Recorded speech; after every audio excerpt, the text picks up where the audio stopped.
L'écrivaine Anaïs Nin a écrit un jour: Et vint le jour où le risque de rester à l'étroit dans un bourgeon fut plus douloureux que le risque d'éclore. Vous connaissez ce moment. Ce n'est pas une pensée, c'est une sensation. C'est le silence qui suit l'envoi d'un message qui porte un morceau de votre cœur. C'est le souffle que l'on retient, suspendu au bord des lèvres d'un autre, en attendant une réponse qui pourrait tout changer. C'est cette chaleur qui monte à vos joues lorsque vous avez partagé une idée, une œuvre, une vérité, et que l'espace se remplit soudain d'un vide qui pèse une tonne. C'est un fil tendu au-dessus du gouffre de l'incertitude. Eh bien, cette vibration familière, ce courant électrique qui parcourt notre système nerveux, porte un nom ancien et puissant: la peur du rejet. Je ne suis pas ici pour vous dire que cette peur est une faiblesse. Elle n'est pas une erreur dans votre conception. Elle est un héritage, l'écho lointain de notre besoin le plus fondamental, celui de la connexion. Mon intention n'est donc pas de vous inviter à éradiquer cette part de vous. Ce serait une bataille perdue contre votre nature même. Je vous propose plutôt d'apprendre sa musique, de comprendre ses pas de danse, afin de transformer la relation que vous entretenez avec elle. Au cours des prochaines minutes, nous allons ensemble voyager des racines ancestrales de cette peur jusqu'aux branches fleuries de votre propre souveraineté intérieure, pour découvrir que le rejet n'est peut-être pas le mur que vous imaginiez, mais une porte que vous n'aviez pas encore appris à ouvrir.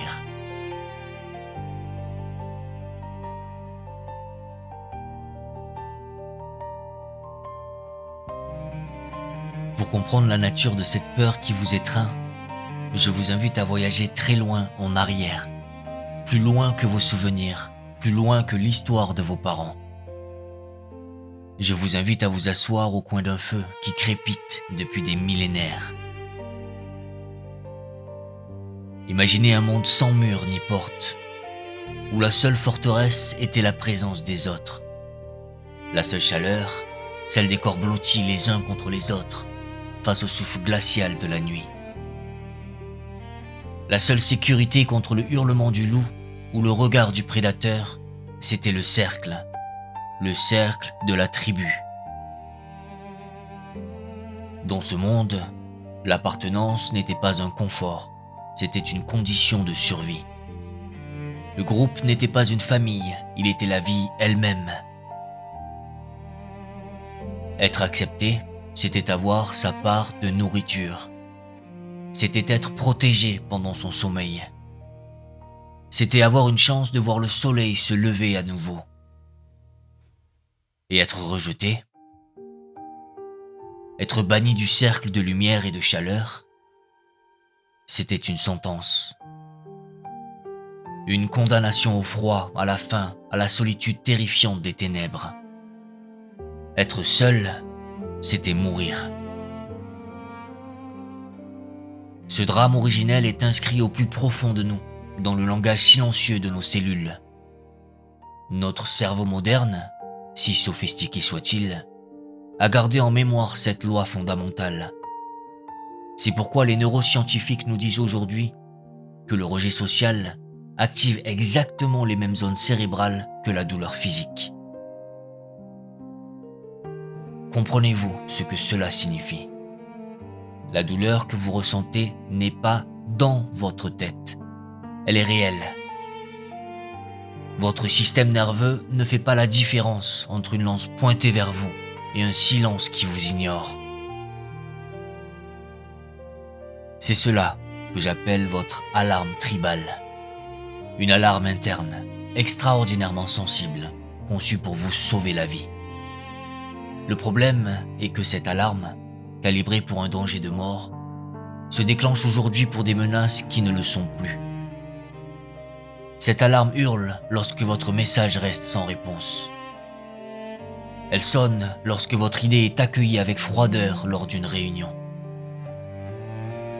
Cette même alarme vous glace le sang à la simple pensée de ne pas être invité. Ce n'est pas un défaut de fabrication.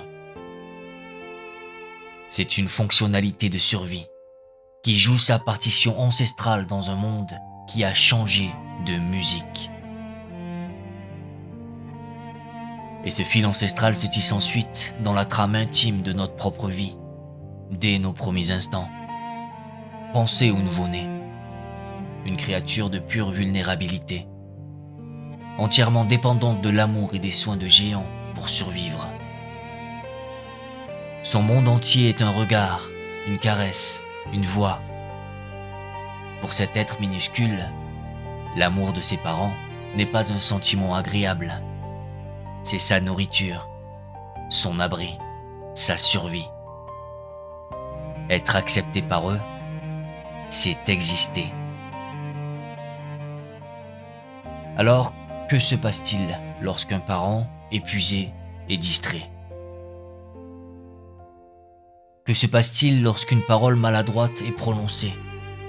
Une comparaison malheureuse avec un frère ou une sœur ? L'intention n'est presque jamais de blesser. Mais pour le grand cœur ouvert de l'enfant, ces moments sont de minuscules rejets, des fissures dans le miroir de l'amour inconditionnel.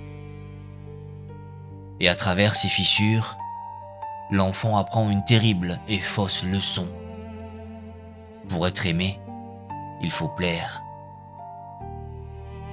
Pour être en sécurité, il faut correspondre à une attente. L'amour, cette chose aussi vitale que l'air, pouvait être retiré. Alors nous commençons, très tôt, à bâtir des stratégies pour ne plus jamais ressentir cette angoisse. Nous apprenons à nous taire, à performer, à nous effacer. Tout cela pour protéger la blessure. Voyez-vous, cette peur n'a pas commencé avec vous.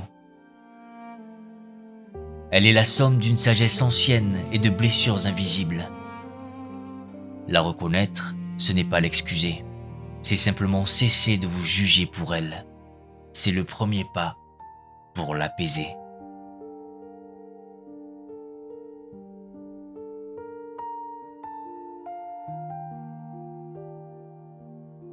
La peur du rejet est une artiste en déguisement. Elle ne frappe que rarement à la porte de votre conscience en se présentant pour ce qu'elle est. Non, elle est bien plus subtile. Elle entre chez vous vêtue de costumes respectables. Elle se nomme prudence, raison, gentillesse ou même humilité. Elle porte des masques si bien ajustés à votre visage que vous finissez par croire qu'ils sont votre véritable peau. Je vous invite à regarder avec douceur si vous reconnaissez l'un de ces visages. Peut-être reconnaîtrez-vous ce premier visage, celui de l'architecte de la perfection. C'est cette part de vous qui polie chaque mot d'un courriel, jusqu'à en effacer toute trace de spontanéité. C'est elle qui repasse une chemise déjà impeccable, qui arrange sa maison, comme pour une photographie, qui anticipe chaque critique possible avant même d'avoir parlé. L'architecte passe sa vie à construire une forteresse sans la moindre faille, car sa logique souterraine est un pacte silencieux.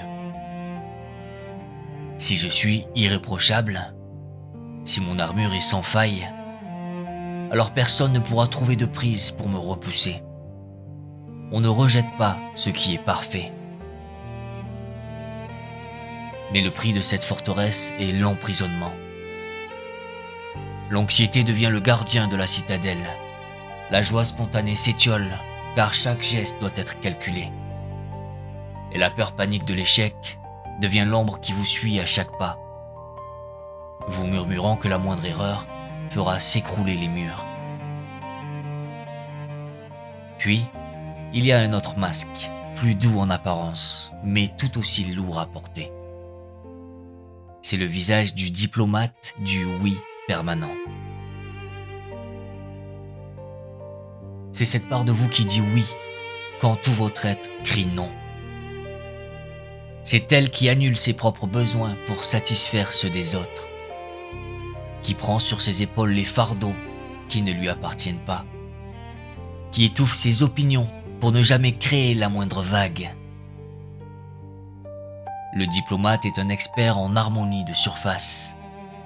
Sa devise est gravée dans le silence de son cœur. Si je suis utile, si je suis agréable, si je ne suis jamais un fardeau, alors on aura toujours besoin de moi. On ne rejette pas celui qui rend service. Mais à force de dire oui aux autres, vous vous dites non à vous-même. Votre propre musique intérieure s'éteint, couverte par le bruit des demandes extérieures.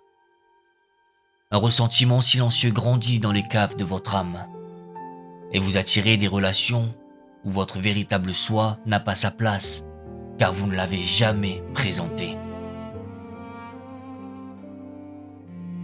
Enfin, il y a peut-être le masque le plus tragique. C'est le visage du gardien du silence. Il est porté par l'artiste, dont les toiles restent empilées contre un mur. Par l'amoureux dont la déclaration reste une lettre jamais envoyée. Par le visionnaire dont l'idée géniale meurt dans un carnet.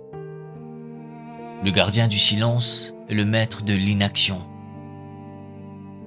Sa peur lui murmure la plus persuasive des logiques.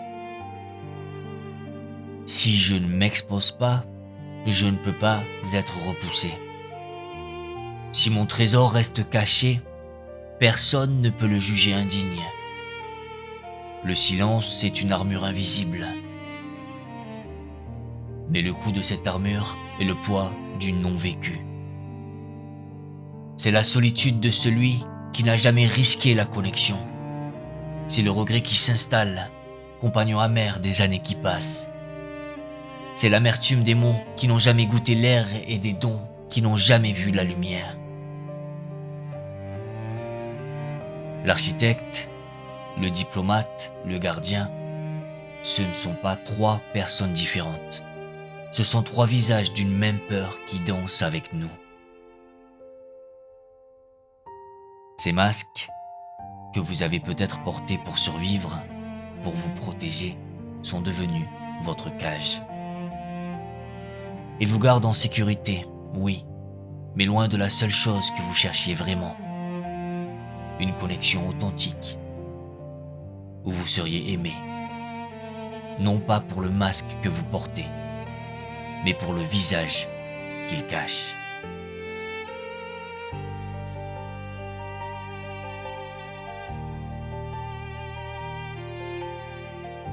Et nous voici au cœur du grand malentendu, la racine de la douleur. Nous avons appris à tenir le rejet comme un miroir. Quand quelqu'un nous dit non, nous nous précipitons vers ce miroir pour y chercher nos défauts. Nous recevons un refus et nous y lisons un verdict sur notre valeur tout entière.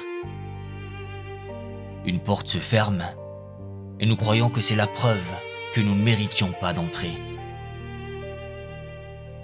C'est cette traduction automatique et douloureuse qui cause la véritable souffrance.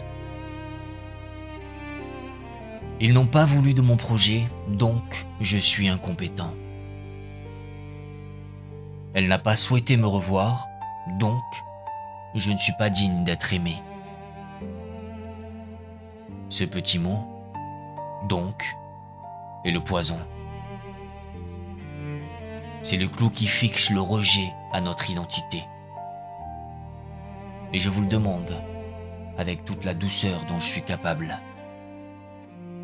Et si ce n'était pas un miroir?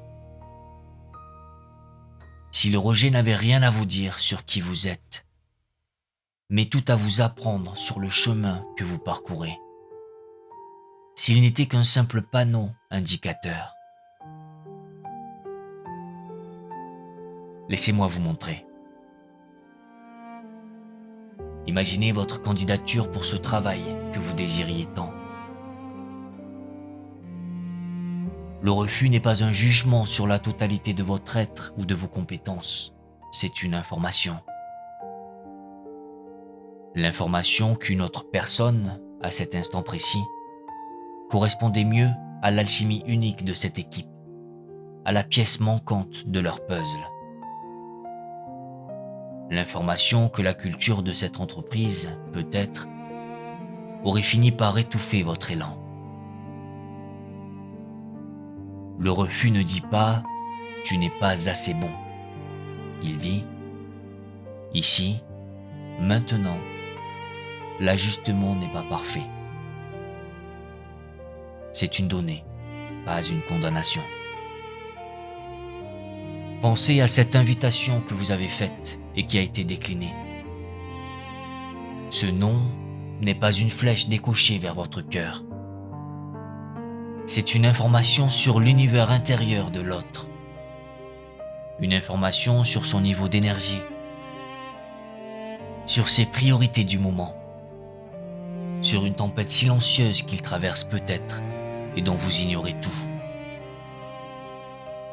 Son nom est le reflet de sa propre géographie intérieure, pas une mesure de votre valeur en tant qu'ami ou qu'amant. Et que dire de votre œuvre? Ce poème, cette peinture, ce projet né de vos entrailles et qui n'a pas été choisi. Le refus d'un éditeur ou d'un jury n'est pas la preuve de l'inutilité de votre création. C'est une information sur la subjectivité du goût. Votre art est une clé. Le refus signifie simplement que vous avez frappé à une porte que votre clé n'était pas destinée à ouvrir. Il ne dit rien sur la beauté de la clé, ni sur les innombrables portes qu'elle pourrait, un jour, déverrouiller.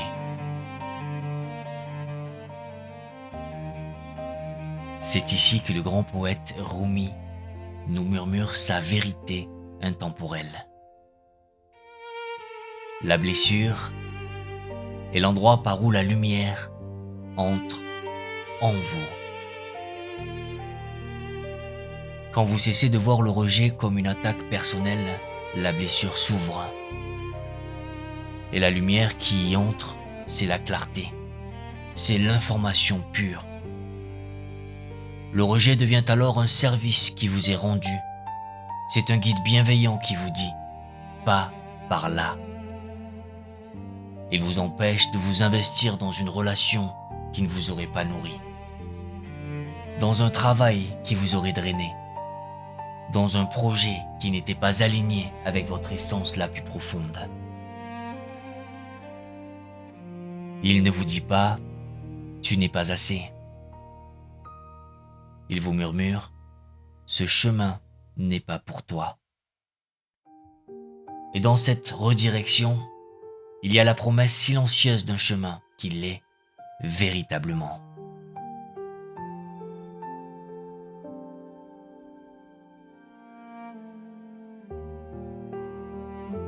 Si la peur du rejet se nourrit de l'approbation du monde extérieur, alors son antidote ne peut venir que de l'intérieur. Le voyage que je vous propose maintenant est un retour à la maison, un retour vers votre propre souveraineté. Il s'agit de cesser de chercher un port dans le regard des autres et de devenir pour vous-même votre propre port d'attache. Car le sol de l'opinion d'autrui est une terre mouvante. Y construire sa maison, c'est accepter de vivre dans une anxiété perpétuelle. Mais la terre de votre propre valeur, elle est ferme. C'est ici que nous allons apprendre à bâtir un refuge. Non pas un refuge fait de murs pour vous cacher, mais un sanctuaire intérieur, d'où vous pourrez vous offrir au monde en toute sécurité.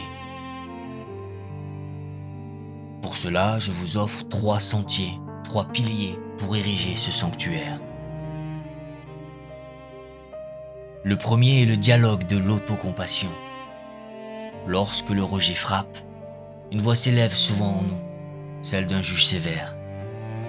Tu vois, tu n'es pas assez bon. Tu as été stupide d'essayer. C'est une voix qui jette du sel sur la plaie. Je vous invite à la remplacer par une autre. La voix que vous utiliseriez pour votre ami le plus cher, celui qui viendrait vous confier sa peine. Imaginez cette voix et laissez-la vous parler. Laissez-la vous dire. Bien sûr que cela fait mal, c'est normal. Ce que tu ressens est légitime. Puis, laissez-la vous rappeler une vérité fondamentale. Ta valeur n'était pas en jeu dans cette situation. Elle est inconditionnelle. Et enfin, laissez-la honorer votre geste. Regarde le courage qu'il t'a fallu pour oser.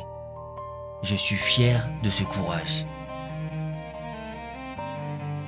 Ce dialogue n'est pas une indulgence, c'est une médecine. C'est le geste de l'eau sur la graine, au lieu du pied qui l'écrase. Le second pilier est la célébration de l'acte courageux. Notre culture nous a appris à célébrer les succès, les oui, les victoires.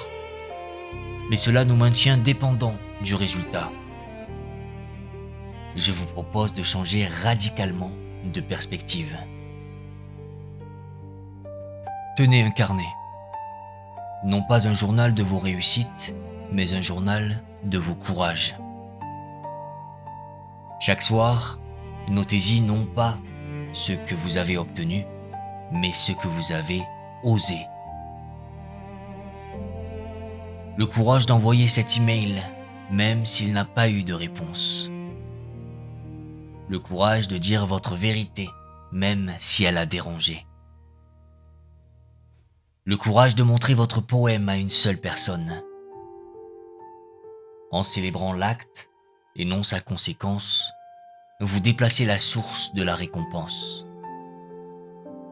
Elle ne vient plus de l'extérieur, mais de l'intérieur. Vous apprenez à votre système nerveux que le véritable trésor, la véritable victoire, c'est d'avoir été fidèle à votre élan de vie. Enfin, le troisième pilier, le plus profond. L'ancrage dans vos propres valeurs. Prenez un instant et demandez-vous, au-delà de l'approbation et de la peur, qu'est-ce qui est votre terre sacrée? Qu'est-ce qui est non négociable pour vous? Est-ce l'intégrité, la créativité, la gentillesse, la quête de vérité, la loyauté? Choisissez une ou deux de ces valeurs qui sont votre boussole intérieure.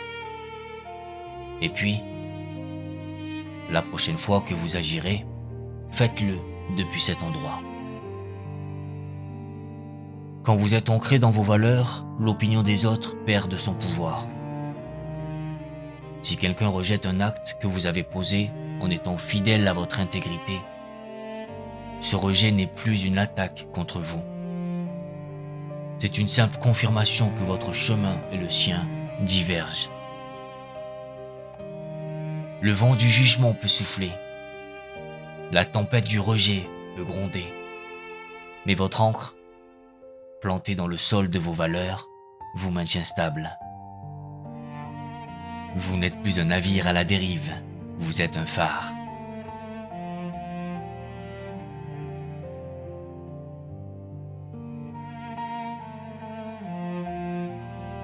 Notre voyage s'achève pour aujourd'hui. Ensemble, nous nous sommes assis près d'un feu ancien pour écouter le murmure de notre alarme tribale. Puis, nous avons observé avec tendresse les masques que nous portions, celui de l'architecte, du diplomate et du gardien du silence. Nous avons appris à renverser le miroir du rejet pour ne plus y voir un verdict sur notre âme, mais une simple information sur notre chemin. Et enfin, nous avons posé les premières pierres de notre refuge intérieur. Un sanctuaire bâti sur la compassion, le courage et la fidélité à soi. Pendant si longtemps, vous avez peut-être cru que la vie était une scène et que votre rôle était d'attendre l'approbation du public. Mais je vous propose une autre vision. La vie n'est pas une scène, c'est une piste de danse. Et le rejet, dans cette grande salle de bal, n'est rien de plus qu'un partenaire qui refuse une danse. Que fait-on lorsque cela arrive? On ne quitte pas la fête. On ne brise pas son cœur en pensant que notre corps est indigne de la danse. On sourit, simplement. On remercie le partenaire pour sa franchise. Et l'on se tourne, le cœur ouvert, pour inviter quelqu'un d'autre. Ou mieux encore, on apprend la joie de danser seul, enivré par sa propre musique, en attendant le partenaire dont le rythme s'accordera un jour au nôtre. Car notre valeur ne réside pas dans le fait d'être choisi pour une danse. Elle réside, immuable et magnifique, dans votre capacité à continuer de danser votre propre musique. Alors, pour les jours à venir, je vous propose un simple pas de danse. Choisissez une seule, minuscule occasion où vous pourrez honorer votre vérité, même si cela vous fait un peu peur. Dire une opinion douce, porter ce vêtement que vous adorez, oser demander une petite chose, c'est tout. Et ensuite, célébrer l'acte, pas le résultat. Merci de votre écoute, de votre confiance et du courage que vous avez déjà en vous pour entreprendre ce voyage. Prenez soin de la part vulnérable et magnifique de vous-même. C'était un honneur de partager ce moment avec vous.